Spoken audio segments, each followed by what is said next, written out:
Hi friends, నిన్న జొన్న పిండితో దోశలు ప్రిపేర్ చేసుకున్నా కదా. ఆ బ్యాటర్ గట్టి బ్యాటరే కొద్దిగా పక్కకి తీసి పెట్టేసుకున్నా.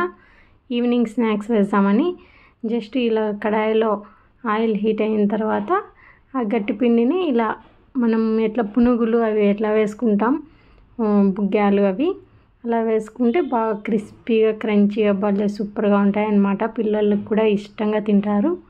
స్నాక్ ఐటమ్గా బాగుంటుంది. ఏమంటే కొద్దిగా ఏం డిసడ్వాంటేజ్ ఏమంటే ఆయిల్ ఎక్కువ పీల్చుకుంటుంది. ఓకే, ఇట్స్ ఓకే, ఎప్పుడన్నా ఒకసారి. ఇదేం జంక్ ఫుడ్ కూడా కాదు కదా. ఎప్పుడన్నా అప్పుడప్పుడు చల్తా హై, ఇలాంటివి అప్పుడప్పుడు స్కిప్ చేసేయచ్చు కొద్దిగా. ఇంకా పిల్లలు అయితే బాగా కరకరలాడుతూ ఉంటాయి కాబట్టి బాగా తినేస్తారు. బాగా టేస్ట్ బాగుంది. కొద్దిగా ఉప్పు కారం అనేది ఇంకొద్దిగా యాడ్ చేసుకోండి, ఎందుకంటే ఇవి కొద్దిగా కారం కారంగా ఉండాలి కదా. దోశలోకి అయితే పచ్చళ్ళలో దాంట్లో తింటాము.